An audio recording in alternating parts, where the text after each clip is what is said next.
afternoon, everybody. So it is Thursday, and we changed the day up this week because I've been busy doing X, Y, and Z. So usually this would be on a Monday at 12:30. So yeah, we switched it up. But today, me and Lee have got a heck of a lot to talk about. So this is going to be an interesting one because, if anybody saw the budget yesterday, and we'll touch on that in a second as well.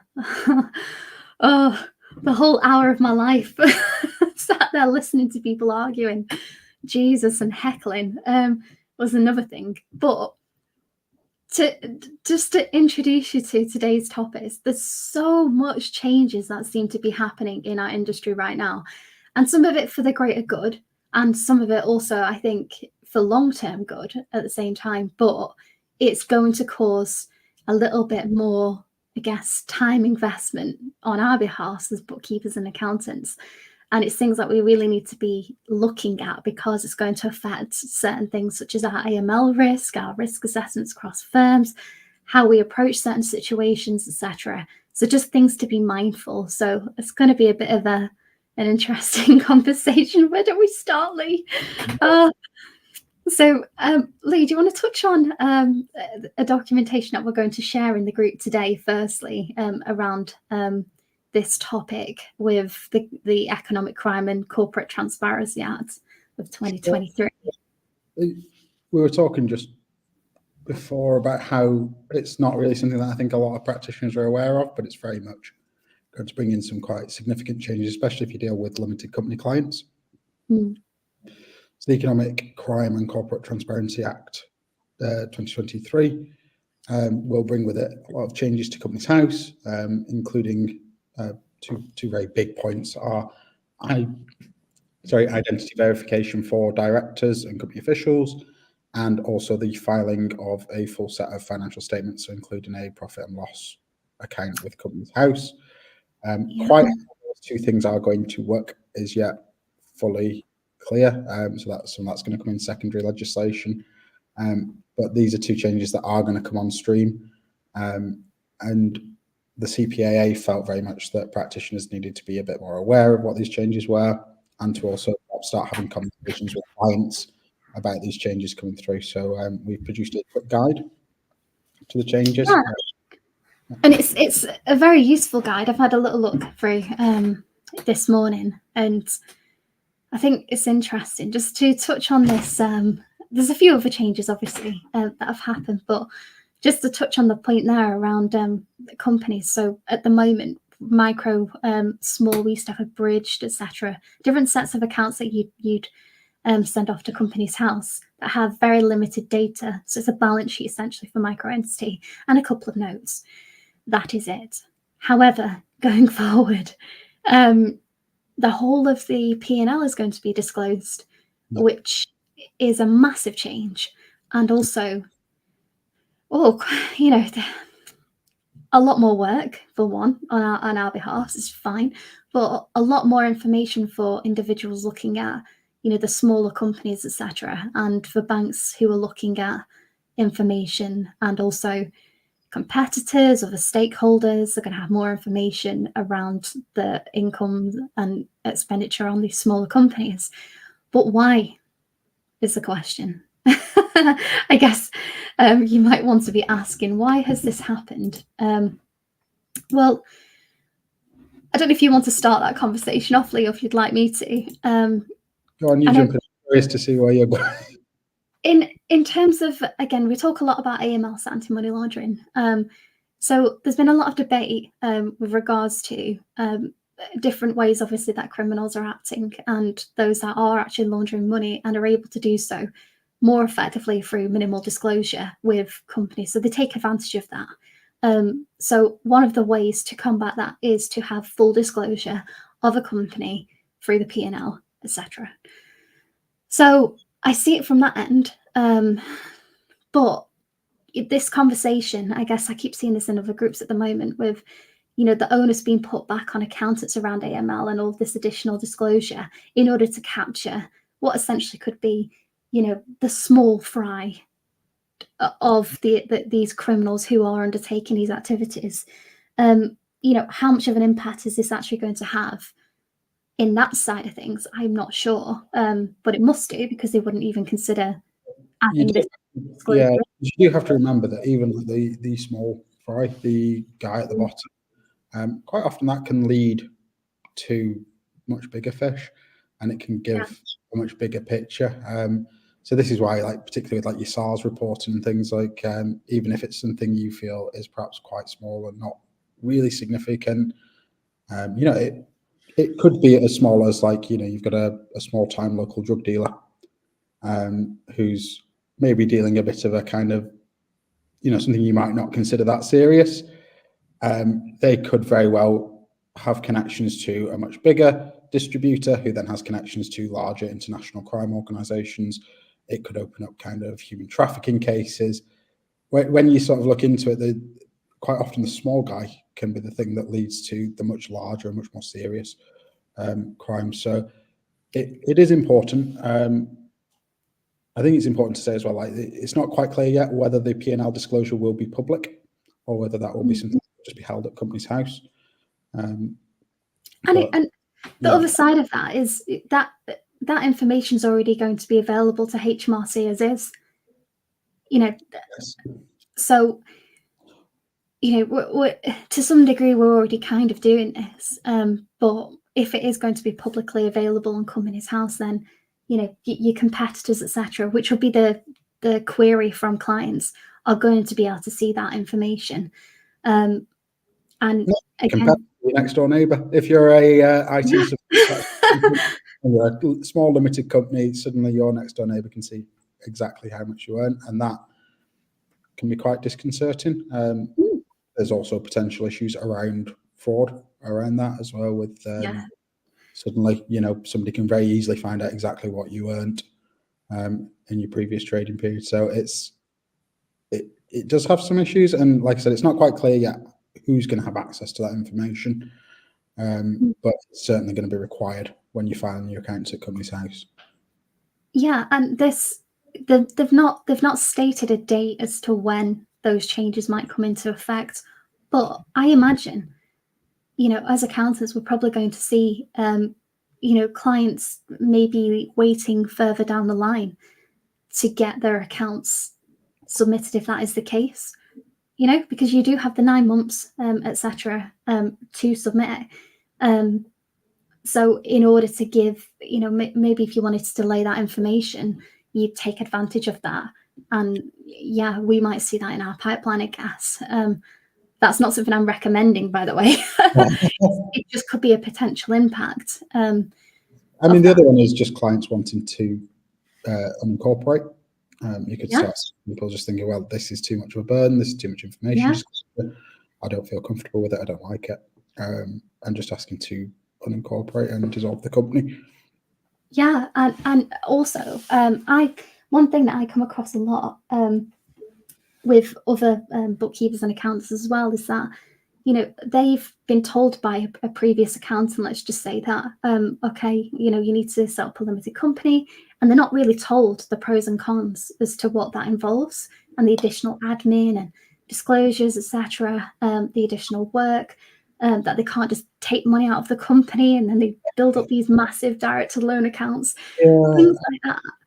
The UK's system around companies is, I think, not really great, because a lot of small companies, like micro companies, are not companies. They're not really structured in that way. It is effectively a sole trader just operating with a legal wrapper.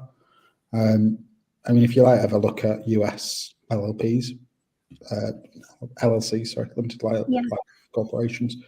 They're much more flexible and much more appropriate to that kind of setup.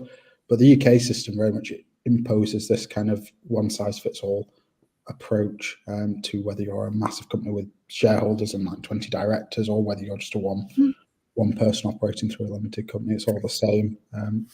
Yeah, and a lot of the time when I go back and we're discussing certain elements of the accounts and saying, well, as a director, you have these responsibilities. They haven't even considered or even read, articles of association and the Companies Act or the elements that are relevant to them. They just don't even think it applies to them because they're a small limited company.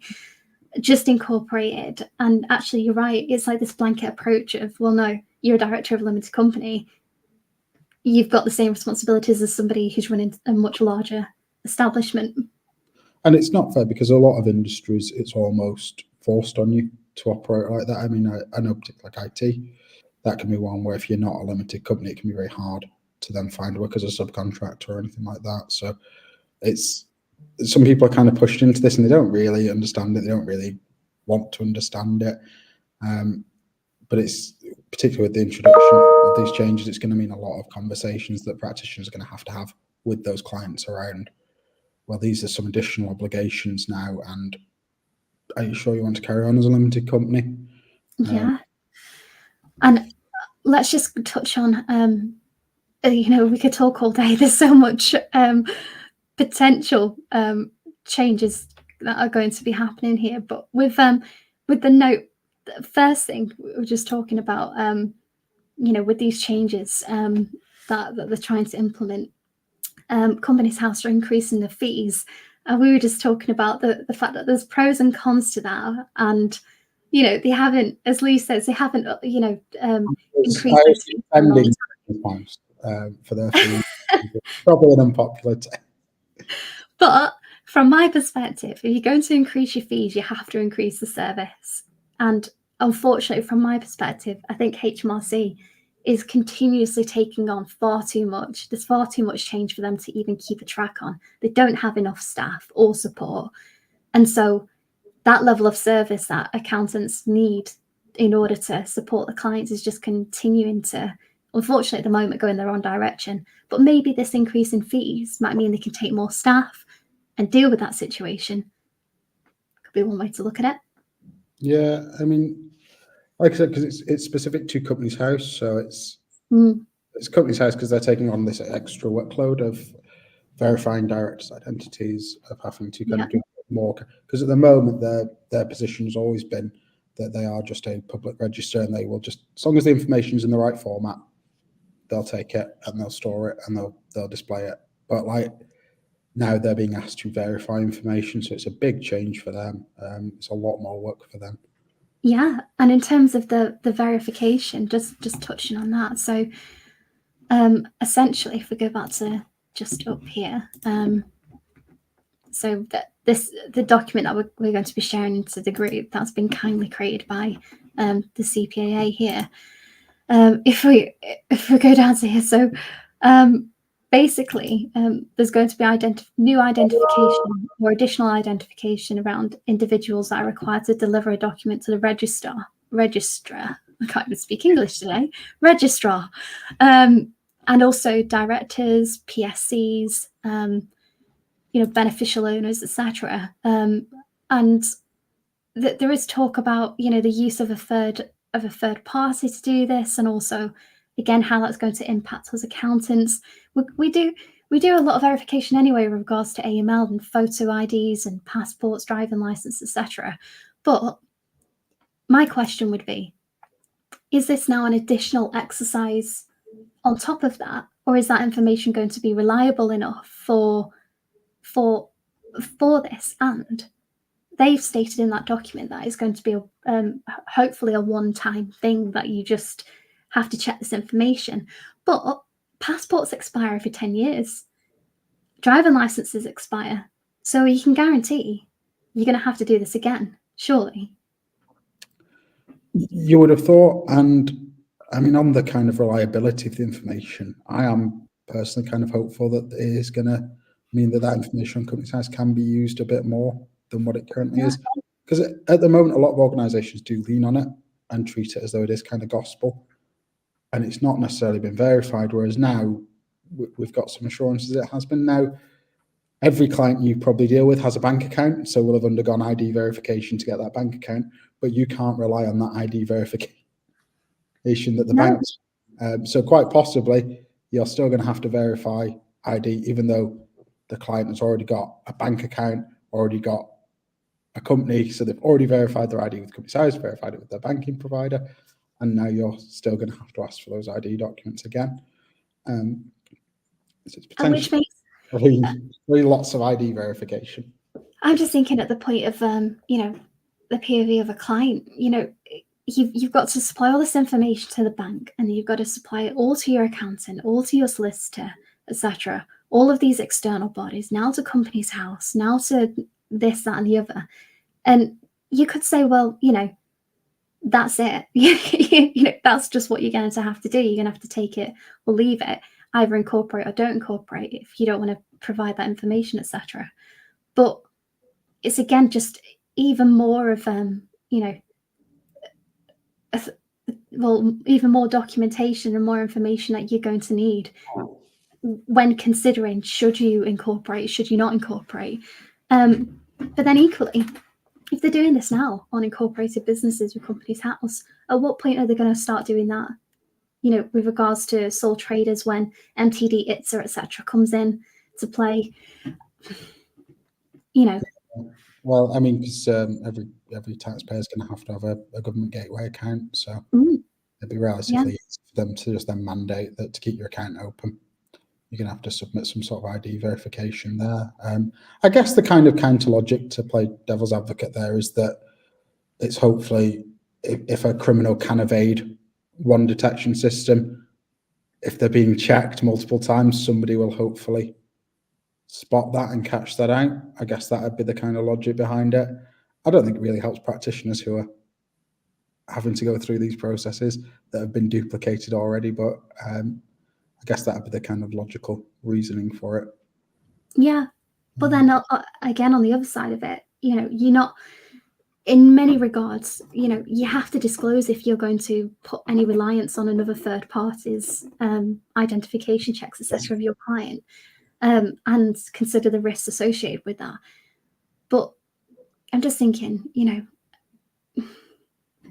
is that this whole conversation that I'm trying to change around the likes of AML, where it's not a tick box exercise, this sort of thing kind of just brings that back to it being, again, a compliance tick box, as opposed to thinking about the other elements. It feels anyway. But again, that's just, they say, plain devil's advocate, just thinking on the other side. I mean, AML, I think, can always be a bit of a mix. I think it can always, there's always going to be an element of it that's process driven and that is just a bit, I'm ticking the box, like I've got to do this, but it's that kind of more awareness, that more holistic approach to kind of also think, right, well, I've got this person's ID, I'm looking at their ID, but what am I actually looking at? And am I actually confident this is them, rather than just, oh yeah, the ID, yeah, that's fine. But the worry, I guess, would be that practitioners are going to perhaps still have to check ID, but like you said, it's just going to become a bit of a, well, Companies House have already done it, so yeah, probably fine. I've had sight of a driving license, I've had sight of a passport. And I wonder,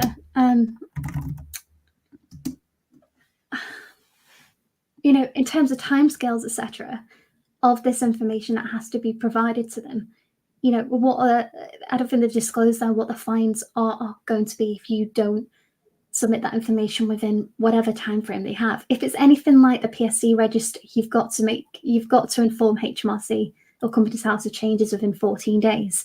So I presume it's going to be exactly the same. And then what are those fines going to look like? We'll pop a copy of the guidance that CPAA provided there, because it is a good read. It's a good, I think there's 11 pages, isn't there? It's quite a decent document. Hopefully it gives you a good jumping off point to get the basic facts and have a bit of a research yourself. And then also, like I said, to start those conversations with clients, because that's really important now, to start making clients aware these changes. Now, we can't come on today and not talk about what happened yesterday with the Chancellor's budget statement. Yeah. So what are your initial thoughts? Can I ask, Lee? I was sat there and I thought some of that's really good and I can see the benefit, and some of it I thought, not this again. I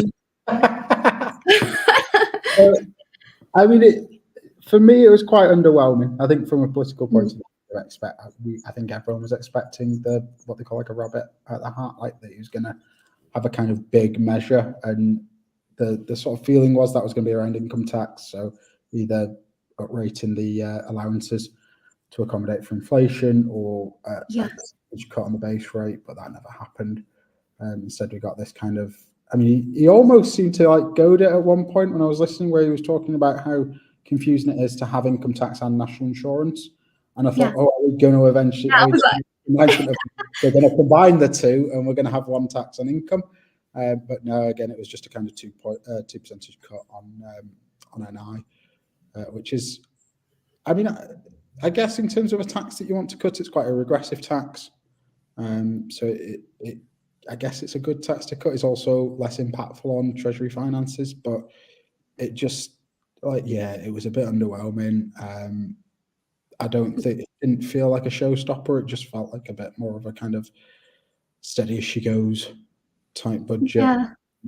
But And the biggest thing for me was around the high income child benefit charge. So the changes from the 50k to the 60k cap, which is, again, it's going to be obviously useful. And, in terms of those that are submitting self-assessment now, going over the 50k threshold, great. But at the same time, it's just so underwhelming.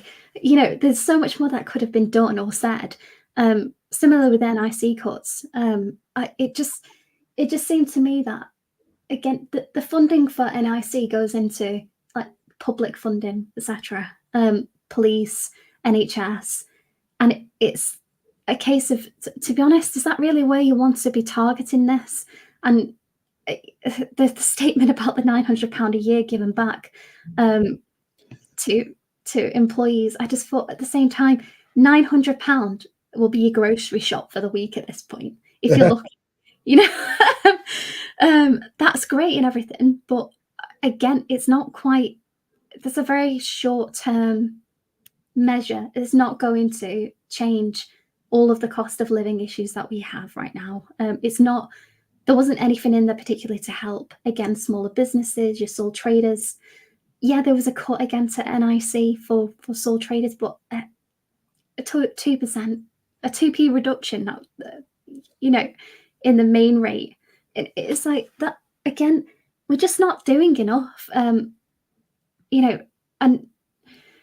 I know they were talking about with the NHS giving additional funding.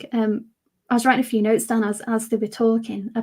Trying to listen over all the heckling was actually quite a bit of a nightmare. Yeah.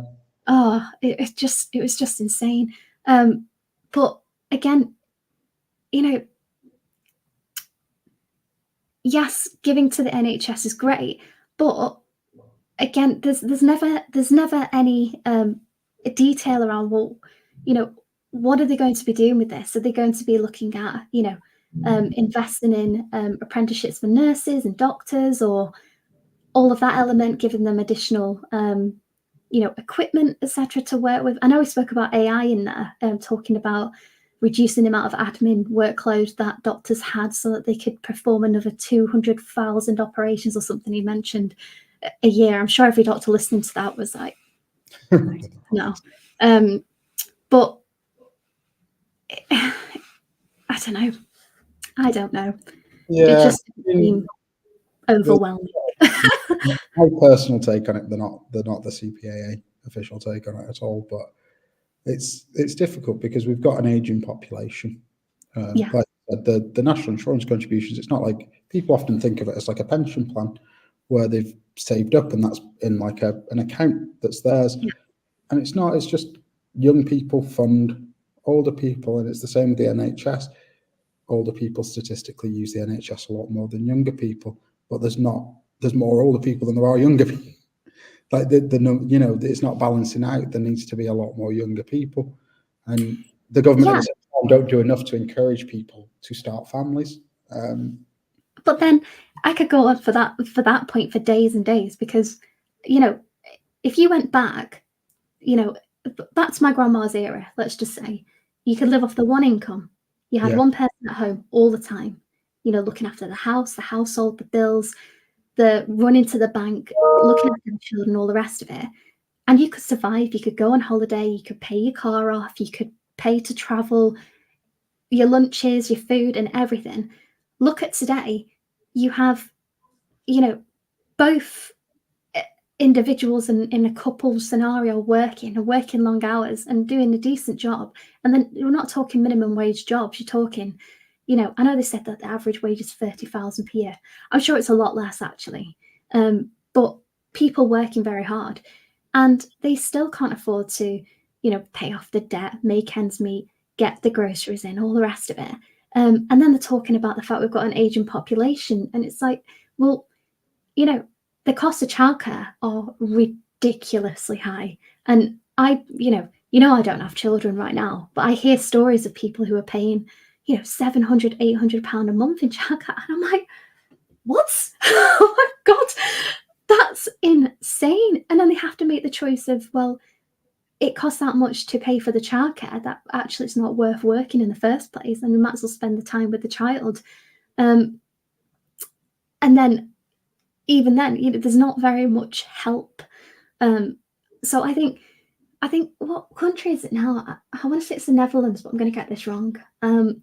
There is a country. Yeah, I can't think which one it is, but they've just announced, or in the last sort of 3 years or something like that, that they give, I think it's an entire year of full paternity pay to the husband or the second partner, and also the maternal mother at the same time. And that alone is massive, isn't it? Whereas you get 2 weeks here, which only came in not 5 years ago or something. I remember when that came in. Maternity are paid as well, they don't have, your employers No. have an obligation to pay you for your maternity. Yeah. But yeah, I mean, like you said, if we didn't have childcare, I'd be driving around in a much nicer car. Yeah. But yeah, it is just it's a very weird system, and the tax system doesn't help either. Like you said, Yeah. back in the day, you could have like a single income household, but like now you're stupid really to do that, because you don't get the same allowances. You can't just transfer your partner's allowance onto the working partner's allowance. No. There's that constant thing with the child benefit cap, where it's like, you can have two people earning just below the cap and it's fine, but one person earns that salary and it's like, no, you don't get any child benefit. So the whole system is very much stacked against the idea of, a partner stopping at home and looking after the children. All the rest of it is very much incentivized that you're an individual working and that's what you do. And it's, yeah.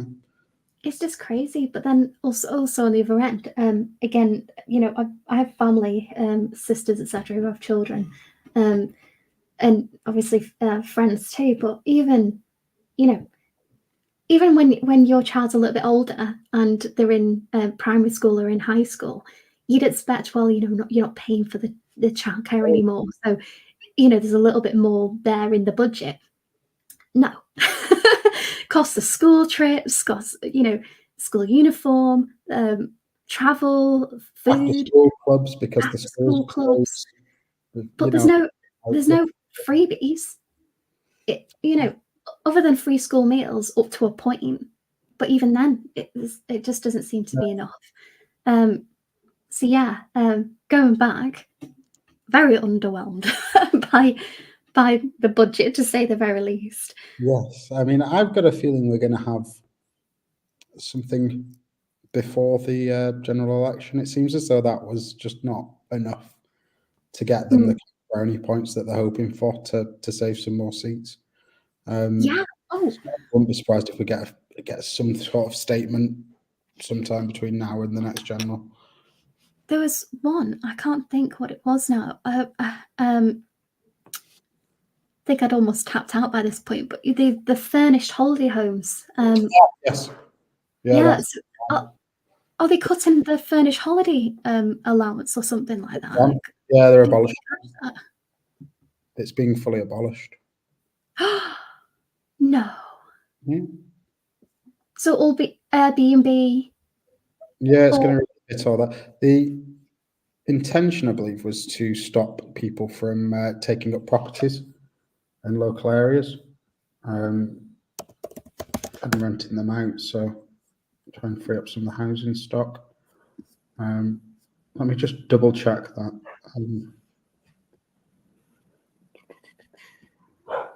Yeah, the furnished holiday let relief to be scrapped. Wow.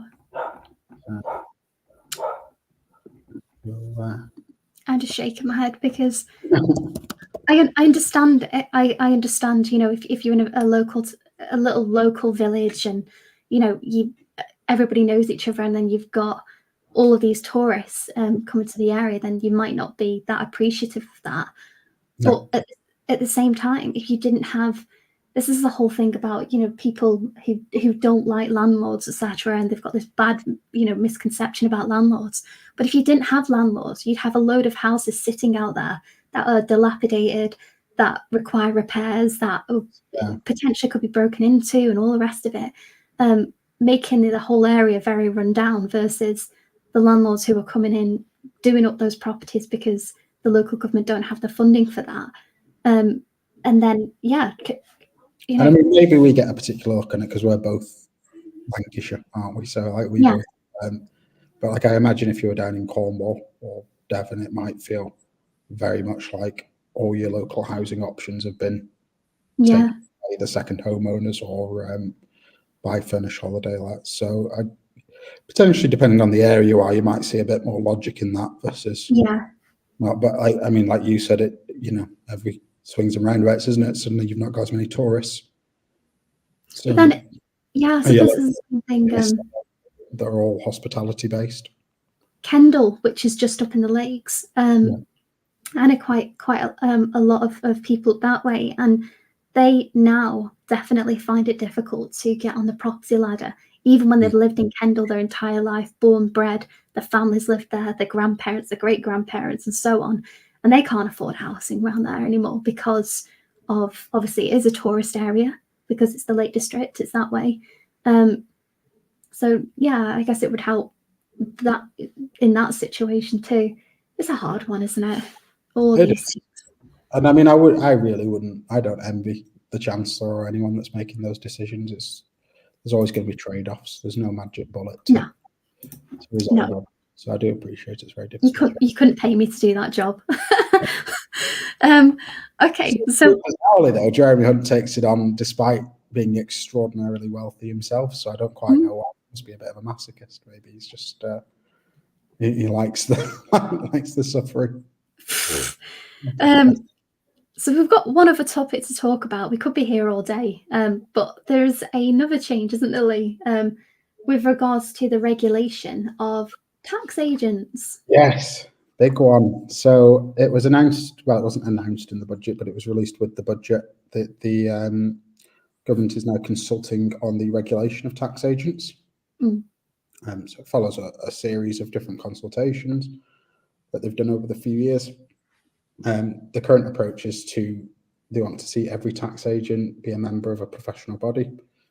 So you won't be able to register as a tax agent unless you are a member of a professional body. So I can't remember the exact figure. There's quite a large population of agents who aren't members of any professional body. They're just kind of independent or unaffiliated accountants and tax agents out there. That they would have to join a professional body and be a member.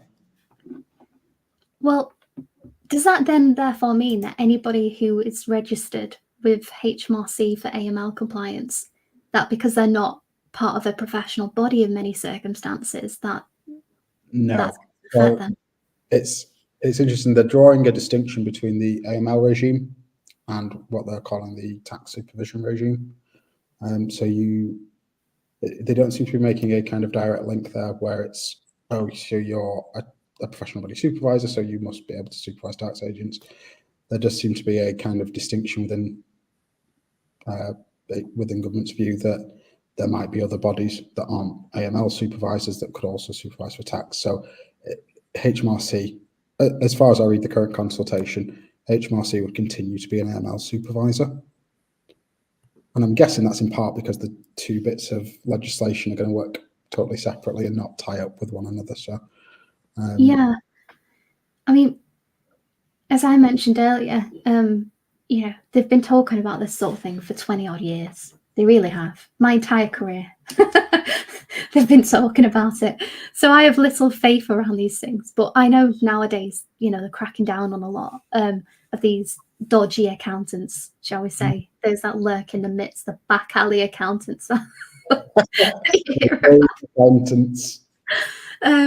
Yeah. Oh Christ. So it would be a good thing if they crack down on that, because we talk about this all the time in the groups when people say, "What's the difference between a bookkeeper and accountant?" Oh, such a body's called themselves an accountant, but they only do X, and it's the whole thing of anyone can call themselves an accountant. You can. You don't have to be a member of a professional body to call yourself an accountant, which is. It doesn't give much credibility to the profession along those lines because of that. But this leads to these back alley accountants, etc., who are not necessarily being regulated by any professional body and undertaking CPD, etc. It's also the kind of barriers to entry. Like you said, anyone can just set up. It's a very complex and very intellectually demanding job.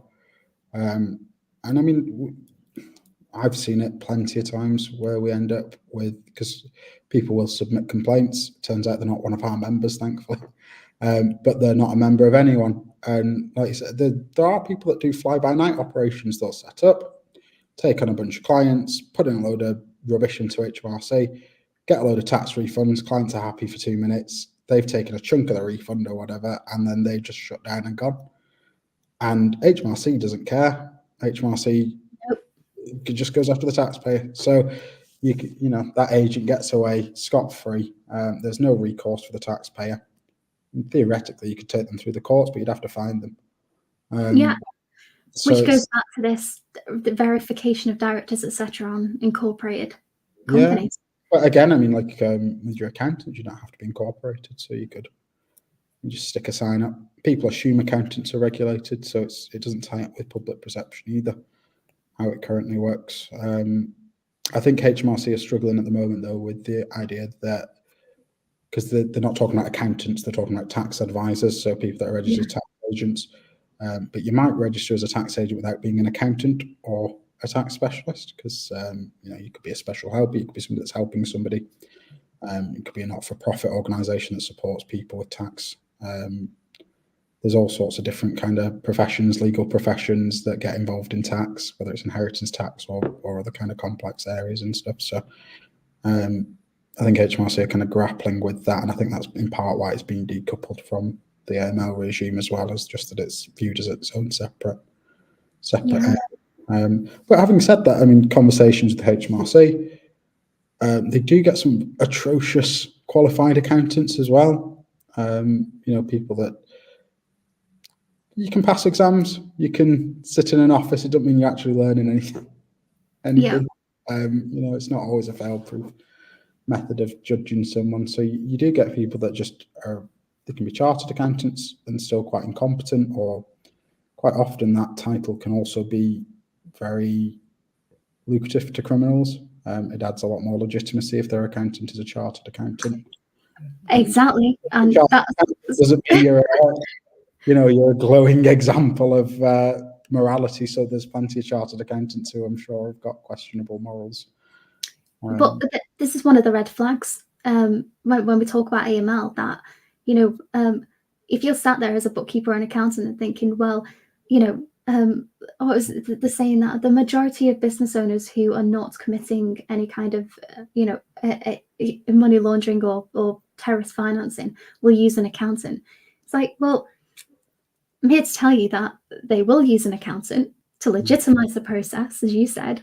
And there's many different ways that they can go about that, unfortunately, which is why looking at just the books and doing the general, bank reconciliation, sales invoices, will have done my job, is not simply enough anymore, because of all of the risks associated. So it all comes back, doesn't it? Full circle. It's quite interesting. I mean, I remember when I first started working at CPAA, we had a really bizarre person that applied to join us. So he'd set himself up as an accountant in practice. He had one client, and this one client was based, I forgot where, somewhere in Eastern Europe, and he paid him to submit VAT returns for a company. and he was paying him 50 grand a year. And this guy saw nothing untoward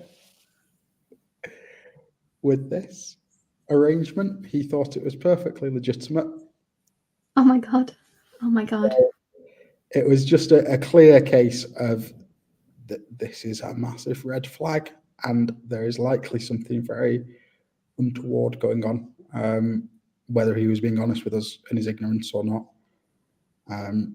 But these are the sort of people that HMRC really want to stomp out and don't want, in our profession at all. And as a professional body, we don't want them in our profession at all either. See, I'm not shocked. I'm actually not shocked.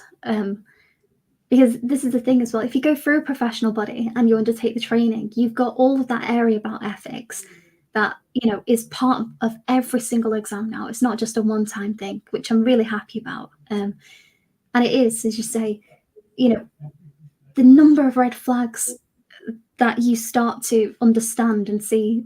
Well, why can't why does that indicate that something might be going on, etc. If you've not gone through those exams and that process and spoken to the community and learned, and seen the case studies, etc., and you just set up on your own tomorrow, what are the likelihoods that you're going to pick up on things like that? You're not. No. Not a chance. No. And sometimes we've seen plenty of people with like no real experience or qualifications setting up, and you're just like, I don't understand what possesses people. There's almost an arrogance that, I can just do it, it's easy, it's form filling software, I'll do it, I've learned how to use QuickBooks, so I'll just do you know what it is? Get a subscription, and like I can just put our clients through that. That's fine, that's easy. It's just it's quite scary out there when you look at the sort of people that hold themselves out as accountants and bookkeepers. It can be terrifying. With all of the, I guess, the news over the last 3 years with the pandemic and everything, the way that bookkeeping and accounting in particular is portrayed as an attractive industry is because it's flexible. You can work around the children. You can work from home. There's very low startup costs, etc. So it's seen as quite attractive. And I've seen on Facebook these courses for £40 that, become a tax accountant, do this course, it only costs this, it only takes you 4 weeks. My God, if I'd have been put even in front of a set of accounts 4 weeks in, I think I'd have cried. You don't know anything. No. I'd go so far as to say for the first 3 years of your bookkeeping and accounting career, you don't really know very much. You'll know the process and you'll understand the textbooks and the exams that you've undertaken, but your real world application of risk and AML and everything else that can go on in a business, you learn that over time. The commercial, you can't teach that so much. You've got to experience it in some regard. Yeah, oh no, just makes my skin crawl thinking about people just setting up and being on the way. Like, no. Yeah, because sometimes as well, it's not too bad if you it's knowing your boundaries, it's professional competence and due care, the code of ethics. So it's knowing your own limitations as well. So quite possibly, it's that, like you said, the people question, well, when am I an accountant versus a bookkeeper and things? And some people might be very competent bookkeepers, they might be very good bookkeepers, but then, like you said, straying into other areas, you might find yourself out of bounds, you might not fully appreciate it. And it can be quite tempting if a client comes to you, can you do this for me? Yeah, go on, I'll do it, I'll have a go. And as professionals, should be holding back and being like, now I can recognise my limitations. Even going into practice is recognising a limitation. It might not be that you're ready to go into practice yet. And it's appropriate that you evaluate yourself and think, maybe I need to get a bit more experience in this area. Maybe I need to do an additional qualification on something. It's self-reflection and understanding your own limitations, and there's a lot of trust placed on the individual in that. There's not much that regulators can really do to get you to do that self-reflection. Yeah, but then again, it's all part of the ethics, isn't it? Professional competence, due care. You need to be able to say, I'm not sure about X and I need to get that training or whatever it is to support you in order to do that. Or maybe you think, actually, I'm better staying within this remit and not touching that and getting the professionals in. Like R&D, I'd never touch R&D. You need a professional. That's also an area that's been flagged, explicitly mentioned in that consultation as to how many R&D tax credit specialists popped up that can, get you a massive tax refund. Do you know, so many times in these even, I'm not in practice, but we got inundated with people. Can we speak to your members about R&D tax? No. Nope. It's when they contact your client and they say, we're R&D specialists and we can save you so much money and get you all of this money back, etc., etc. And it'll cost you this much, or we're going to take 20% of what you get back. And it's like, don't talk to the clients. If there was a way to buffer that, I would. But you see it more and more these days. What's the other one? It's not R&D. It's have you seen those schemes where somebody is given a card? They pay so much a month and they get given a card and they get cash back almost on that card in a way. And these companies are selling these cards that, you've got this additional income by using the card to buy X. And it's kind of like a reward scheme, but it's a bit bigger. Like a prepaid card then that you then... Kind of, yeah. But the way that it's been sold is that you've got this additional income and it's tax-free and you can, again, use this and it's not taxable income, etc. Of course it is. But they are approaching, again, clients to say, there's this brilliant scheme. It's outside of the tax remit, etc. Similar to the R&D, can save you all this money.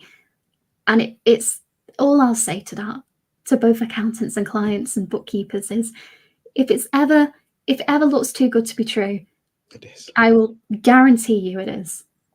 Yeah, absolutely. And avoid. Well, this is the thing. I mean, I'm sure you get it all the time where clients are just insistent that such money gets a tax refund every year. That's my tax. This much tax, and it's like, it's either Rob from the golf course or Dave down the pub. Yeah. Or my accountant allows me to do this, or he gets this back every year. I'm not bothered what their accountant does. I'm sure their accountant deals with a lot of tax inspections as well. Yeah, or they're a non-existent accountant, and it's just Dave. That is the other one, isn't it? That's the danger. But I've just seen the time. We're going to go over, haven't we? Yeah, we could just chat away. But what we'll do is, in the group, I will attach this document that CPAA produced for read it. It's a really good read. I recommend that you do read it. And if you've got questions, as always, me and Lee are both in the group. You can ask away. Get hold of Lee on LinkedIn as well. And if you can't find Lee on LinkedIn, then just search my connections and you'll find him. But yeah, have you got anything else to add before we go, Lee? No, I think that's everything. We've talked quite a bit today. Yeah. Sorry about that. We just talk away.